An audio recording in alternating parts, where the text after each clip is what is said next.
जय हिंद। स्वागत है आप सभी का अध्ययन क्लासेस में। दोस्तों आज के वीडियो में मैं आप लोगों के साथ हिंदी का प्रैक्टिस सेट 2 यहाँ पर डिस्कस करने वाला हूँ। दोस्तों प्रैक्टिस सेट 1 मैंने ऑलरेडी आप लोगों के साथ डिस्कस कर लिया है। अगर आपने वो वीडियो नहीं देखा है तो उसका लिंक डिस्क्रिप्शन में है, आप वहाँ से देख सकते हैं। दोस्तों ये वीडियो आज का आप लोगों के लिए काफ़ी इंपॉर्टेंट होने वाला है, क्योंकि यहाँ पर दोस्तों 2012 का ये सीटेट में पूछा गया क्वेश्चंस दोस्तों ये होने वाले हैं। इसमें दोस्तों 15 क्वेश्चन आपके हिंदी पेडागोजी के होने वाले हैं और 15 क्वेश्चन पद्य और गद्य से होने वाले हैं। तो आपको यहाँ पर पूरा पेपर मिलेगा हिंदी का। तो चलिए पहला क्वेश्चन देख लेते हैं प्रैक्टिस सेट 2 का, कि एक से अधिक भाषाओं का प्रयोग है। दोस्तों क्या है कि ए ऑप्शन है कि कक्षाई जटिलताओं को बढ़ाता है, शिक्षकों के लिए गहन समस्या है, या फिर संज्ञानात्मक विकास में सहायक है, या फिर दोस्तों डी ऑप्शन है कि किसी भी एक भाषा में निपुणता में बाधक है। तो यहाँ पर दोस्तों सी ऑप्शन करेक्ट हो जाएगा कि जो एक से अधिक भाषाओं को बच्चा सीखता है तो वहाँ पर संज्ञानात्मक विकास में दोस्तों सहायक है, उसके दोस्तों कॉग्निटिव डेवलपमेंट में ये इंपॉर्टेंट होता है। तो इसलिए दोस्तों सी ऑप्शन यहाँ पर करेक्ट हो जाएगा। अब 2 नंबर क्वेश्चन है कि दृष्टिबाधित बच्चों को भाषा सिखाते समय, दोस्तों जो दृष्टिबाधित बच्चे होते हैं उनको अगर आप भाषा सिखा रहे हैं तो उस समय आप क्या ध्यान रखेंगे कि उन्हें कक्षा में अलग बैठाना चाहिए ताकि उन पर विशेष ध्यान दिया जा सके। बी ऑप्शन है कि उन्हें विभिन्न भाषिक गतिविधियों में शामिल नहीं करना चाहिए। सी ऑप्शन है कि कम पाठों वाली पाठ्य पुस्तक का निर्माण किया जाना चाहिए, या फिर डी ऑप्शन है कि अधिक से अधिक मौखिक भाषा का प्रयोग किया जाना चाहिए। क्योंकि दोस्तों ये बच्चे जो हैं ये दृष्टिबाधित बच्चे हैं और यहाँ पर अगर आप मौखिक भाषा का ज़्यादा प्रयोग करेंगे तो दोस्तों वो भाषा जल्दी से सीख पाएंगे और ज़्यादा इफेक्टिव तरीके से सीख पाएंगे। तो यहाँ पर डी ऑप्शन करेक्ट हो जाएगा। अब नेक्स्ट क्वेश्चन देख लेते हैं। 3 नंबर क्वेश्चन है कि प्राथमिक स्तर पर भाषा की पाठ्य पुस्तकों में किस तरह की रचनाओं को स्थान दिया जाना चाहिए। अगर प्राथमिक स्तर पर बच्चों को आप पढ़ा रहे हैं तो जो भाषा की पाठ्य पुस्तकें हैं उनकी बुक्स कैसी होनी चाहिए, उनकी अगर आप रचना कर रहे हैं, उनको बना रहे हैं तो आप क्या ध्यान रखेंगे कि विदेशी साहित्य की रचना होनी चाहिए।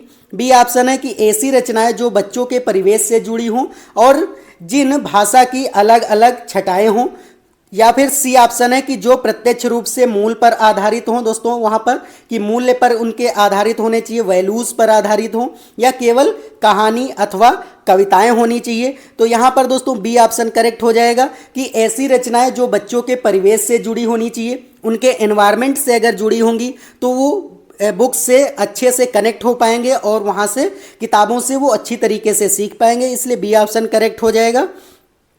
अब दोस्तों 4 नंबर क्वेश्चन है कि निम्नलिखित में से कौन सा बच्चों का भाषिक क्षमता के आकलन का सबसे उचित तरीका है। तो यहाँ पर ए ऑप्शन है कि बादल, आसमान, चिड़िया, बच्चे आदि संज्ञा शब्दों का प्रयोग करते हुए कहानी लिखना है, या फिर संज्ञा की परिभाषा को पूरा करना है, संज्ञा को परिभाषित कीजिए ऐसा आपको बोलना है, या फिर संज्ञा शब्दों के 2 उदाहरण दीजिए। दोस्तों आपको बच्चों से ऐसा कहना है। तो यहाँ पर दोस्तों ए ऑप्शन करेक्ट हो जाएगा कि जो बादल हैं, आसमान है, चिड़िया है, बच्चे हैं, उनके दोस्तों संज्ञा शब्दों का प्रयोग करते हुए एक कहानी लिखनी है। तो यहाँ पर बच्चे सोचेंगे, उनकी दोस्तों सोचने की क्षमता एक तो बढ़ेगी और उनमें कौशल भी आएंगे, क्योंकि दोस्तों वहाँ पर थिंकिंग उनका डेवलपमेंट होगा। तो इसलिए ए ऑप्शन करेक्ट हो जाएगा।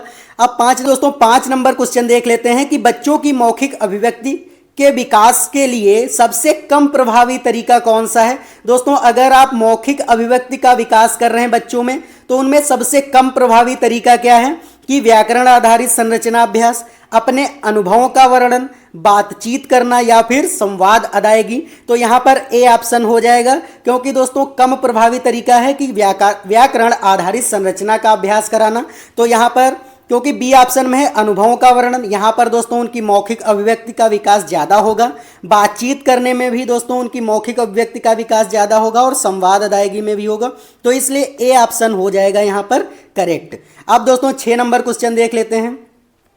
6 नंबर क्वेश्चन है कि निम्नलिखित में से कौन सा द्वितीय भाषा शिक्षण का उद्देश्य नहीं है। यहाँ पर आपको ये बताना है कि जो द्वितीय भाषा शिक्षण होता है उसका उद्देश्य क्या नहीं है। यहाँ पर नहीं है दोस्तों कहा गया है। तो ये ऑप्शन है कि विभिन्न क्षेत्रों स्थितियों में हिंदी की विभिन्न प्रयुक्तियों को समझने की योग्यता का विकास, बी ऑप्शन है कि हिंदी के व्याकरण के नियमों को कंठस्थ करना। सी ऑप्शन है कि दैनिक जीवन में हिंदी में समझने तथा बोलने की क्षमता का विकास। या फिर डी ऑप्शन हो जाएगा कि बोलने की क्षमता के अनुरूप लिखने की क्षमता का विकास।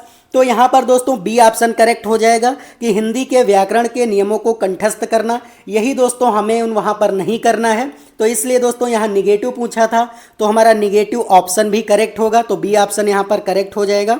अब 7 नंबर क्वेश्चन देख लेते हैं कि भाषा सीखने के लिए कौन सा कारक सर्वाधिक महत्वपूर्ण है। अगर आप बच्चों को भाषा सिखा रहे हैं तो कौन सा उनके लिए कारक सर्वाधिक महत्वपूर्ण होगा। भाषा के व्याकरण के नियम, पाठ पर आधारित प्रश्न उत्तर, भाषा की पाठ्य पुस्तक या समृद्ध भाषिक वातावरण। तो यहाँ पर दोस्तों डी ऑप्शन करेक्ट होगा कि समृद्ध भाषिक वातावरण। जब आप उनके लिए समृद्ध वातावरण तैयार करेंगे तो वहाँ पर बच्चे भाषा ज़्यादा सीखेंगे, इसलिए डी ऑप्शन यहाँ पर करेक्ट हो जाएगा। अब 8 नंबर क्वेश्चन देख लेते हैं। 8 नंबर क्वेश्चन है कि हिंदी भाषा का मूल्यांकन करते समय आप सबसे ज़्यादा किसे महत्व देंगे। अगर आप हिंदी भाषा का मूल्यांकन कर रहे हैं तो आप किस पर सबसे ज़्यादा महत्व देंगे। सीखने की क्षमता का आकलन करेंगे आप, काव्य सौंदर्य करेंगे, निबंध लिखने की योग्यता आप उनमें ढूंढेंगे, या फिर व्याकरण के नियम। तो यहाँ पर दोस्तों ए ऑप्शन ही आप देखेंगे कि सीखने की क्षमता का आकलन करेंगे कि बच्चे किस तरीके से कैसे सीख रहे हैं, उसी का आपको मूल्यांकन करना है, तो यही आपको सबसे ज़्यादा महत्व देना है। तो यहाँ पर ए ऑप्शन करेक्ट हो जाएगा। दोस्तों अगर आप लोगों को वीडियो अच्छी लग रही है तो वीडियो को लाइक कर दीजिए, और अगर चैनल पर नए हैं तो दोस्तों इसको सब्सक्राइब जरूर कर दीजिए, क्योंकि मैं यहाँ पर सीटेट की दोस्तों फुल तैयारी आपकी करा रहा हूँ। चाहे आप हिंदी हो, सीडीपी हो, ईवीएस हो या दोस्तों मैथ हो, सभी के मैं प्रैक्टिस सेट यहाँ पर लेकर के आ रहा हूँ। और दोस्तों आगे भी मैं यहाँ पर आपकी पूरी तैयारी, जब तक कि आपका पेपर नहीं हो जाएगा दोस्तों, मैं यहाँ पर आपके लिए वचनबद्ध हूँ कि मैं यहाँ पर पूरी तैयारी आपकी कराऊँगा। तो अब दोस्तों देख लेते हैं 9 नंबर क्वेश्चन। 9 नंबर क्वेश्चन है कि एक बहुभाषिक कक्षा में, दोस्तों एक बहुभाषिक कक्षा में आप किसे सबसे कम महत्व देंगे। आप किसे सबसे कम महत्व देंगे कि विभिन्न प्रकार का बाल साहित्य। बी ऑप्शन है कि कक्षा में विभिन्न प्रकार की सामग्री। सी ऑप्शन है कि कक्षा में बहुभाषिक और बहुसांस्कृतिक संदर्भों के प्रति संवेदनशीलता, या बच्चों को सिखाना कि दो भाषाओं के मध्य विद्यमान समानता व अंतर का विश्लेषण कैसे किया जाता है। तो यहाँ पर दोस्तों डी ऑप्शन ही करेक्ट होगा कि आप सबसे कम किस पर महत्व देंगे, कि आप ये बच्चों को सिखाएंगे कि सिखाना दो भाषाओं के मध्य विद्यमान समानता व अंतर का विश्लेषण कैसे किया जाता है। दोस्तों अगर आप बहुभाषिक कक्षा में हैं तो वहाँ पर आपको भाषा में अंतर नहीं बताना है, तो यही ऑप्शन दोस्तों करेक्ट हो जाएगा, डी ऑप्शन। अब 10 नंबर क्वेश्चन देख लेते हैं। 10 नंबर क्वेश्चन है कि भाषा की पाठ्यपुस्तक का निर्माण करते समय सबसे कम महत्वपूर्ण बिंदु क्या है। दोस्तों सबसे कम महत्वपूर्ण बिंदु क्या है कि अभ्यासों में विविधता, पाठों की संख्या, विषय वस्तु में विविधता, या भाषा की विभिन्न छटाएं। तो यहाँ पर दोस्तों बी ऑप्शन करेक्ट होगा कि पाठों की संख्या पर आपको दोस्तों कम महत्वपूर्ण बिंदु है आपके लिए, क्योंकि अभ्यासों में विविधता ये भी आपके लिए इंपॉर्टेंट होगा, विषय वस्तु में विविधता ये भी दोस्तों आपके लिए इंपॉर्टेंट है, और भाषा की विभिन्न छटाएं ये भी इंपॉर्टेंट है। तो यहाँ पर बी ऑप्शन ही करेक्ट होगा। अब 11 नंबर क्वेश्चन देख लेते हैं। 11 नंबर क्वेश्चन है कि बहुभाषिकता क्या है।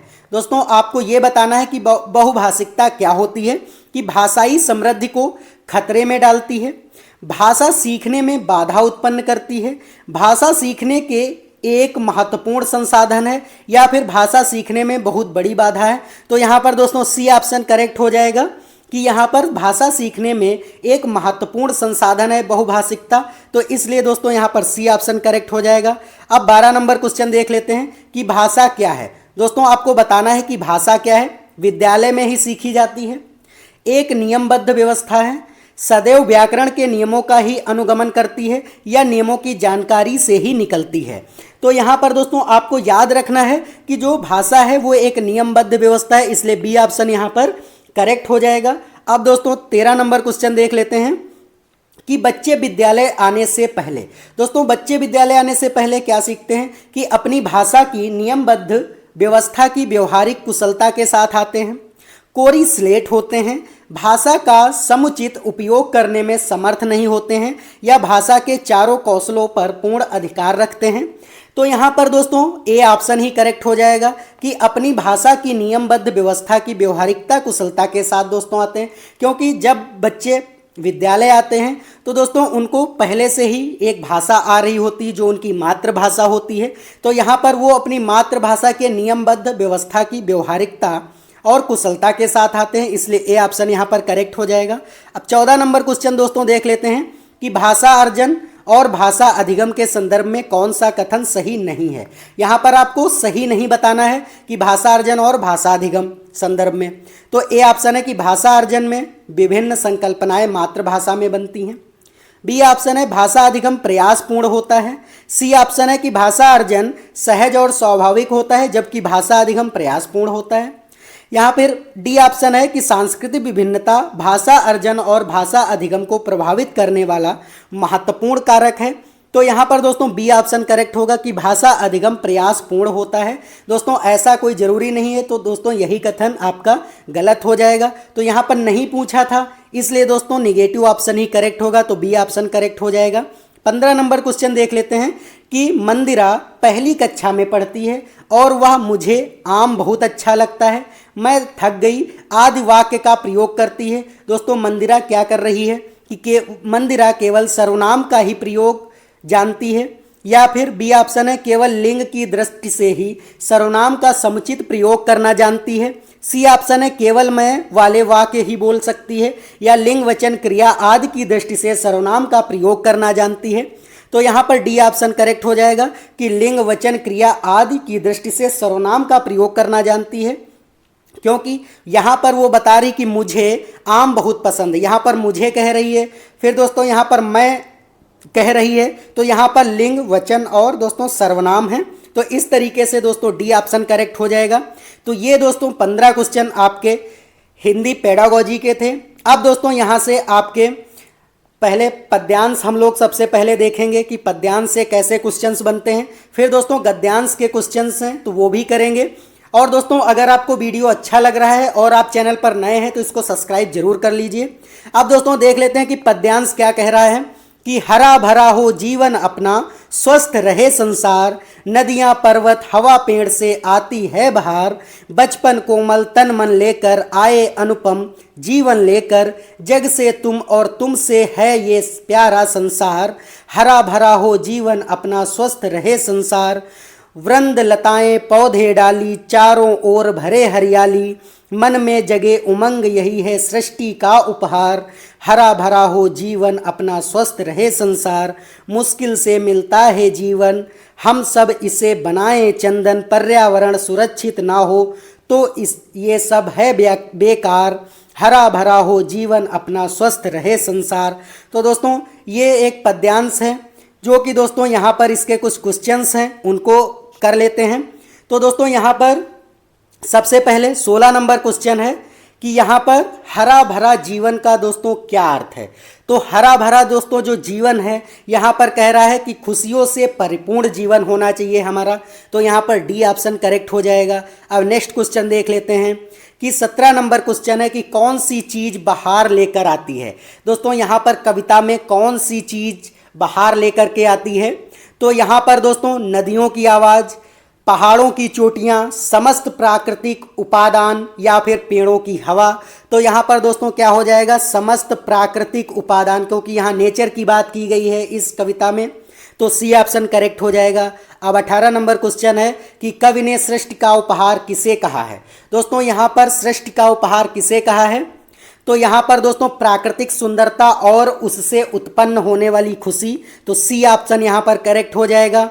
अब दोस्तों 19 नंबर क्वेश्चन है कि कवि यह संदेश देना चाहता है कि क्या। दोस्तों यहाँ पर कवि संदेश देना चाहता है कि जीवन में सब बेकार है, पर्यावरण संरक्षण में ही जीवन संभव है, प्रकृति में पेड़ पौधे नदियाँ पर्वत शामिल हैं, या फिर चंदन के पेड़ लगाने चाहिए। तो यहाँ पर दोस्तों बी ऑप्शन ही करेक्ट होगा कि पर्यावरण संरक्षण में ही जीवन दोस्तों संभव है। तो हमें पर्यावरण दोस्तों संरक्षण करना चाहिए, पेड़ पौधों की दोस्तों संरक्षित करना चाहिए। अब 20 नंबर क्वेश्चन है कि जग से तुम और तुम से है प्यारा संसार। पंक्ति के माध्यम से दोस्तों कवि क्या कहना चाहता है कि व्यक्ति और संसार दोनों का अस्तित्व एक दूसरे पर निर्भर करता है। बी ऑप्शन है कि संसार चलाने के लिए व्यक्तियों की आवश्यकता होती है, या सी ऑप्शन हो जाएगा कि व्यक्ति का अस्तित्व संसार में दोस्तों स्वतंत्र है।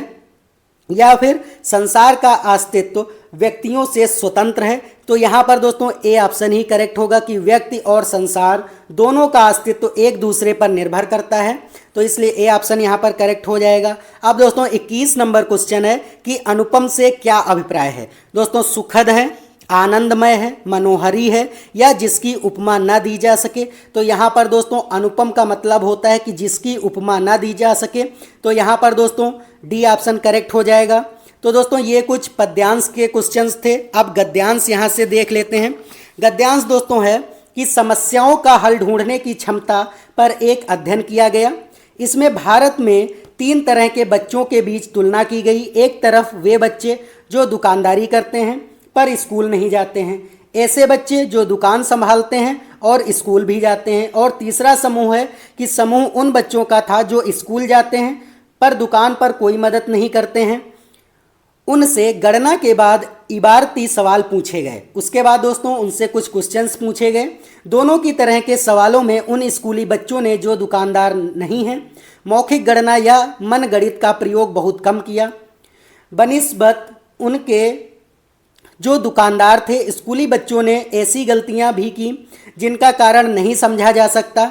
इससे यह साबित होता है कि दुकानदारी से जुड़े हुए बच्चे हिसाब लगाने में गलती नहीं कर सकते, क्योंकि इसका सीधा असर उनके काम पर पड़ता है, जबकि स्कूलों के बच्चे वही हिसाब लगाने में अक्सर भयंकर गलतियां कर देते हैं। इससे यह स्पष्ट होता है कि जिन बच्चों को रोज़मर्रा की ज़िंदगी से इस तरह के सवालों को जूझना पड़ता है वे अपने लिए ज़रूरी गणितीय क्षमता हासिल कर लेते हैं। लेकिन साथ ही इस बात पर भी गौर करना महत्वपूर्ण है कि इस तरह की दक्षताएं एक स्तर तक और एक कार्य क्षेत्र तक सीमित होकर रह जाती हैं। इसलिए वे सामाजिक और सांस्कृतिक परिवेश जो कि ज्ञान को बनाने व बढ़ाने में मदद करते हैं वही उस ज्ञान को संकुचित और सीमित भी कर सकते हैं। तो दोस्तों यहाँ पर ये कुछ गद्यांश था अपठित। यहाँ पर अब कुछ क्वेश्चंस हैं उनको देख लेते हैं कि दोस्तों यहाँ पर कहा गया है कि समस्याओं का हल खोजने पर आधारित अध्ययन किस विषय से जुड़ा हुआ था। तो यहाँ पर सामाजिक विज्ञान, गणित, भाषा या दुकानदारी। दोस्तों गणित से जुड़ा हुआ था, बी ऑप्शन करेक्ट हो जाएगा। 23 नंबर क्वेश्चन है कि किन बच्चों ने सवाल हल करने में मौखिक गणना का ज़्यादा प्रयोग किया। कि जो सिर्फ स्कूल जाते थे, जो बच्चे ना तो दुकानदारी करते थे ना ही स्कूल जाते थे। सी ऑप्शन है कि जो बच्चे दुकानदारी, स्कूली बच्चे दुकानदारी नहीं करते थे या जो दुकानदारी करते थे। तो यहाँ पर दोस्तों जो 23 नंबर क्वेश्चन है उसका डी ऑप्शन करेक्ट हो जाएगा कि जो दुकानदारी करते थे उन्होंने मौखिक गणना का ज़्यादा अच्छे तरीके से प्रयोग कर लिया। तो डी ऑप्शन करेक्ट हो जाएगा। 24 नंबर क्वेश्चन है कि अनुच्छेद के आधार पर कहा जा सकता है कि, दोस्तों क्या कहा जा सकता है कि बच्चे रोज़मर्रा के जीवन में काम आने वाली दक्षताओं के स्वतः ही दोस्तों वो हासिल कर लेते हैं। तो ए ऑप्शन ही दोस्तों यहाँ पर करेक्ट हो जाएगा।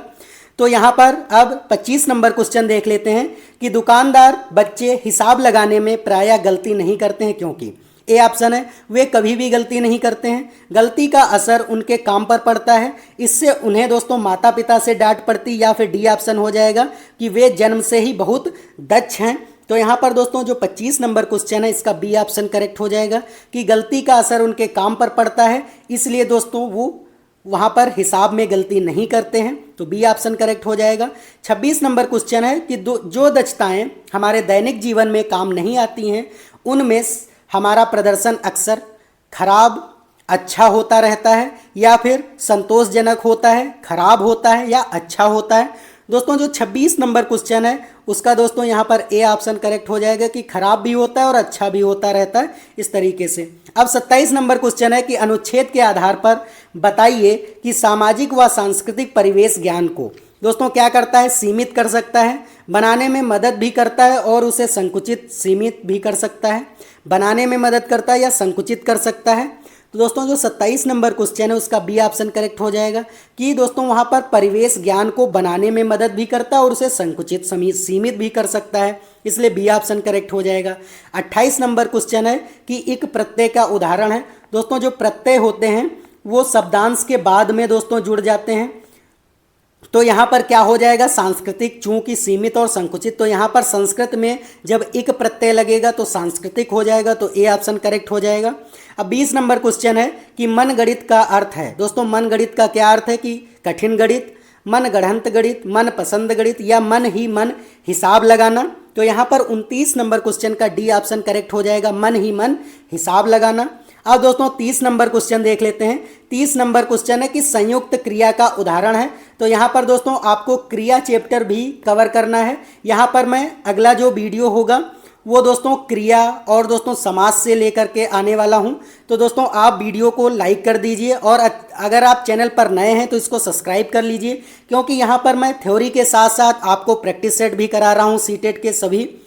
अब दोस्तों यहाँ पर ए ऑप्शन है कि दुकान संभालते हैं, हिसाब लगाते हैं, स्कूल जाते हैं या अध्ययन किया गया। दोस्तों जो संयुक्त क्रिया है वो डी ऑप्शन हो जाएगा कि अध्ययन किया गया। यहाँ की जब मैं क्रिया चैप्टर कराऊंगा तो आपको यहाँ से डिटेल में कराने वाला हूँ कि कैसे दोस्तों संयुक्त क्रिया होती है, कौन सी सामान्य क्रिया होती है। तो दोस्तों इस तरीके से सारी चीज़ें मैं यहाँ पर कराने वाला हूँ, सकर्मक क्रिया, अकर्मक क्रिया। दोस्तों आप वीडियो को लाइक कर दीजिए और चैनल को सब्सक्राइब कर दीजिए। दोस्तों आज के लिए दोस्तों ये इतने ही कुछ क्वेश्चंस थे, 30 क्वेश्चन जो कि आप लोगों के साथ मैंने यहाँ पर डिस्कस किए हैं। और दोस्तों उम्मीद है आपको ये सारे क्वेश्चंस अच्छे लगे होंगे। आज के लिए दोस्तों इतना ही। अब मिलते हैं नेक्स्ट वीडियो में, तब तक के लिए जय हिंद, जय भारत।